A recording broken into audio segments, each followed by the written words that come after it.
Mark Rogers TV, the voice of college football, previewing week 8 of college football. Of course, we bring in Steve Merrill of Pro Sports Info. So for the entire football season, Steve's joined us on Fridays to do a live stream at 11:45 a.m. Eastern time.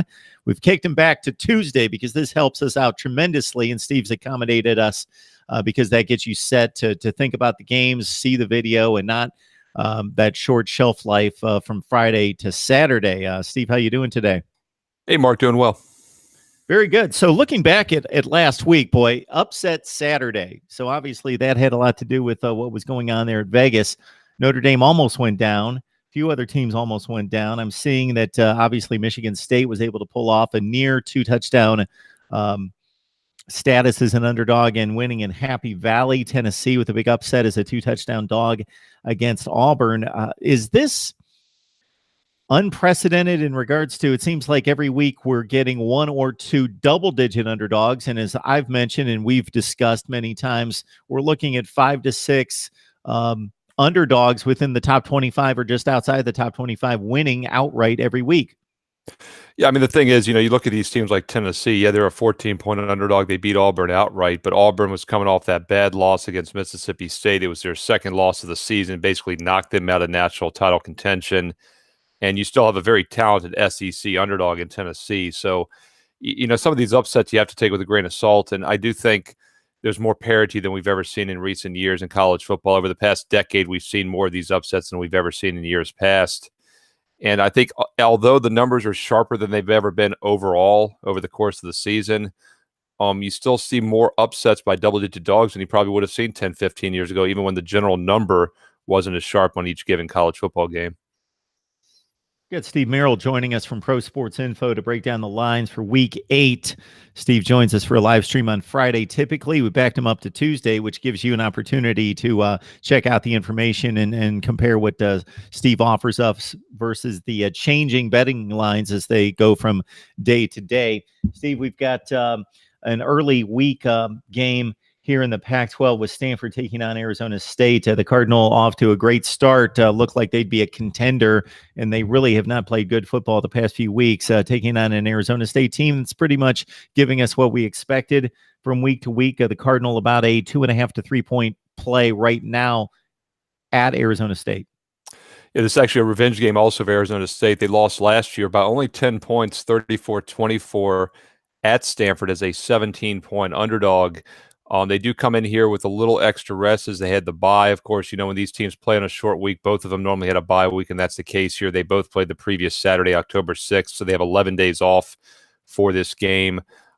Stanford should be pretty focused here off the Utah loss. Normally that kind of loss would worry you, but the fact that they've had some extra time off and that this is a road conference game, it's a nationally televised game, I think we might get a better effort from Stanford than we would have said just on the following Saturday. These teams had played this game last Saturday afternoon.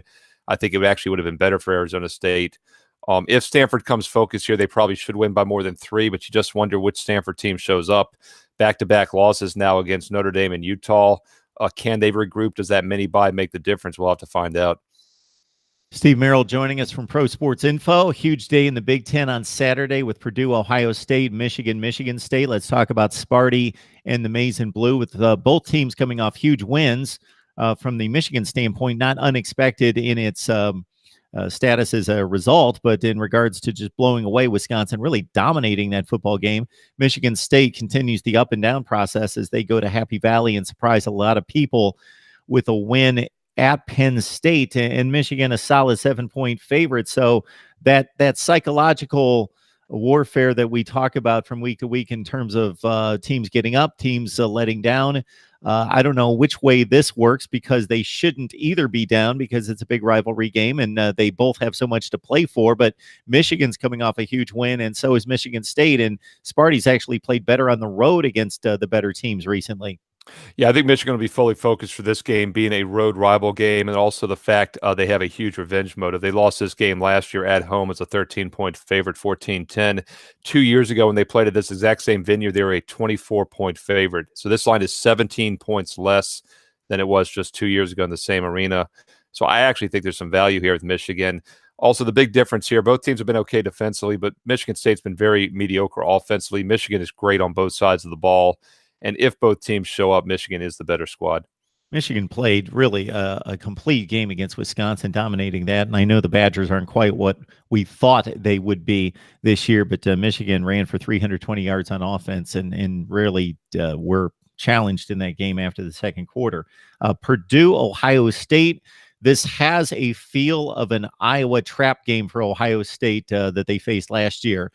Going on the road, a decent team, night game, national TV audience, where a team's really going to be waiting for them and hyped up, and the crowd's going to want to upset an undefeated Ohio State team. And this is what we've got with the Buckeyes, with almost a two touchdown spread against Purdue. Yeah, my line makes the line. My power ratings make the line only 12.5 in this game. So it is about a point too high. And then you factor in, as you said, Mark, the potential letdown spot here. After all these wins to start the season, and with Nebraska on deck after a bye, they could very well be looking towards that bye week next week as a little time off here. They just kind of cakewalk into the bye. We see that happen sometimes. And just like we talked about Alabama last week with the spread starting to catch up to them, it looks to be the case here with Ohio State as well. Despite winning the last 3 games straight up, they've gone 0-3 against the number. The last 2, they've been 4 touchdown favorites. They've won by 23 and by 16. So they're definitely not getting close to covering the number. This number is much shorter, though, even though I still think it's a point high or so.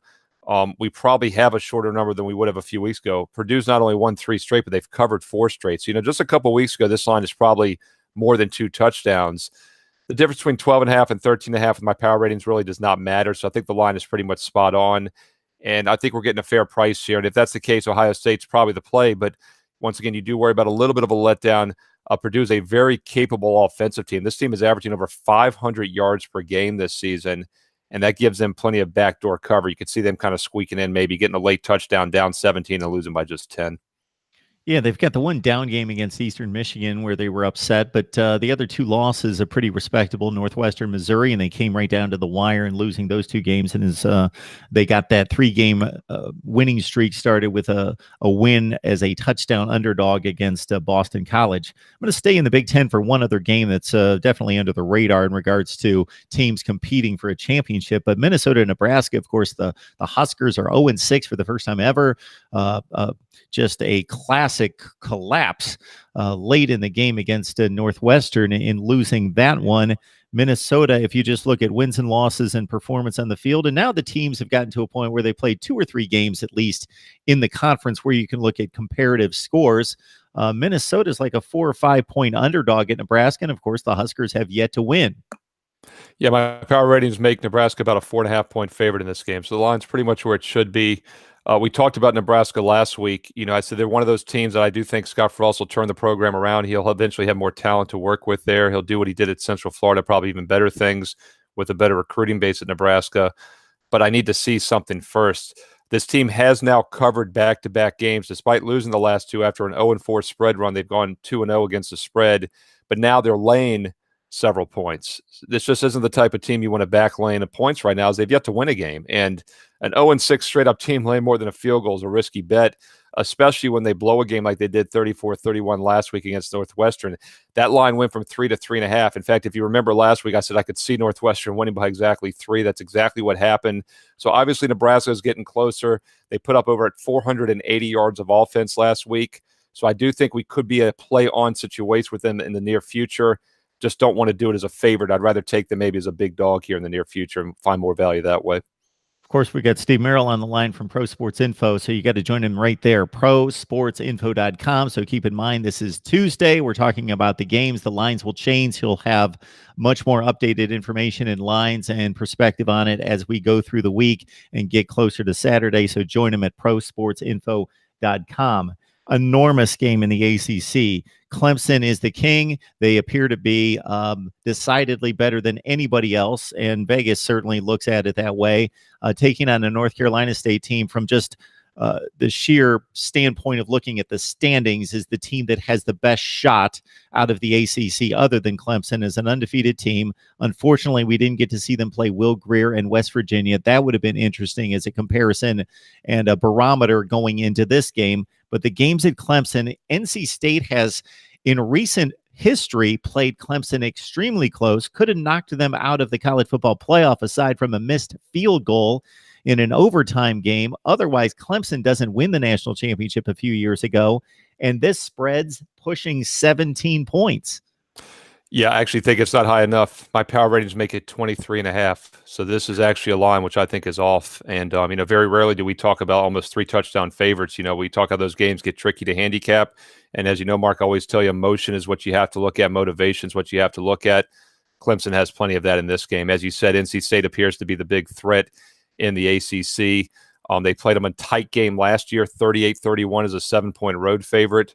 On the year before that, they only beat them 24-17 as a 21-point home favorite. I actually think that makes Clemson a stronger play here because they have the focus of 2 close games. Yes, you could say NC State's played them tough, but Clemson's the more talented program. They will be focused, and we actually get line value here. That 16.5 is a nice number. I think it'll probably hit 17 or higher by this weekend, but 16.5, we're getting some value with the Tigers. It might seem like a big number, but according to my power ratings, it's not big enough. I'm going to run to the SEC, where LSU took a stumble a few weeks ago against Florida, but then they bounced back with another huge win against Georgia as a 7-point dog. I think both of us loved the Bayou Bengals in that one, and I took them as the outright winner in that one.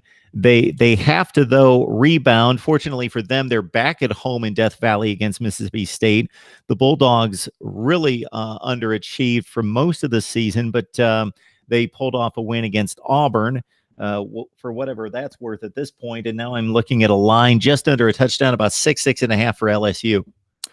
Yeah, I think the big question is, how do they bounce back after that huge win? I was surprised that they won as easily as they did, 36-16. Georgia's a very good team. They did have the home field advantage. I think Georgia didn't play quite as well on the road. I think that would have been a different game at home. I like Mississippi State. As you know, a few weeks ago, I had them as an outright underdog winner against Auburn. Obviously, Auburn's not looking anything special now with 3 losses. But I think Mississippi State, after that bad loss to Florida, became an underrated team, and I think they're catching LSU at a really good spot here. These are 2 good teams right now, but the situational setup definitely looks like it favors the Bulldogs. So we head to the Pac-12, Steve, and if those people that are watching are into the college football playoff, they've written off the Pac-12.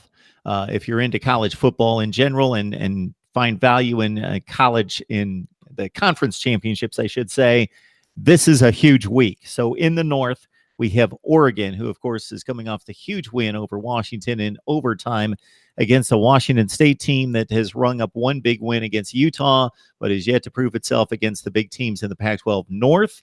On the road in Pullman, the Ducks coming off a huge win. Do they stay up? Taking on Washington State is about a 2.5-point pick, actually, for the Cougars at home. This is a tough call because my power ratings make the game a pick 'em. So the line does appear a bit high with Oregon catching points. Now, of course, as you know, Mark, 2.5, pick 'em to 2.5, really not a big difference. The games don't land on 1 or 2 that often.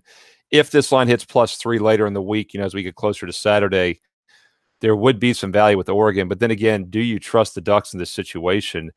A huge overtime win against Washington. And now not only did they come off the overtime game, but they have to travel for back-to-back games the next couple of weeks. In fact, that was their only home game. That was sandwiched in between 3 other road games, 1 before, 2 after. So not only did they win in overtime, but that was their 1 home game over a month period. So they really put a lot into it. So I really do not like the situational setup here for Oregon. But the problem, as I said, is the line's a little high right now at 2.5. It should be around pick 'em. All right, we got Steve Merrill on the line from Pro Sports Info. Please join him there for his analysis as we take you through the week. And of course, the lines change day to day, so you got to jump in there and see what Steve's looking at each and every day. As we finish up in the Pac-12, it's for the South Division Championship, possibly. USC, the clear-cut leader at this point. They control their own destiny despite their struggles out of conference. Taking on Utah, this one on the road. This is one preseason that I saw Utah claiming it's one narrow path to get to the championship game and defeating USC at home. Right now, it's a 6.5-point spread. That surprises me. The Utes a favorite decidedly at home. Yeah, I think it's the fact that they've put up 82 points in their last 2 games, but I agree the line is a bit high. My power ratings make it just 5.5. I had a best bet on USC last week against Colorado. I laid the 7. They win the game by 11. Actually, we're up by even more late in that game. USC has been a play-on team for me in recent weeks. After an 0-4 spread run to start the season, they've now covered back-to-back games, including that Colorado game. I think they will continue to get better. They probably still have as much talent as anybody in the Pac-12. And not only do we get them as an underdog here, but we're actually getting some line value. The line's about a point too high based on my power ratings. All right, Steve Merrill joining us from Pro Sports Info. I'll have my predictions released later this week. Also, go check out The Professional. That's Steve at prosportsinfo.com. Steve, we appreciate the time. Thanks, Mark.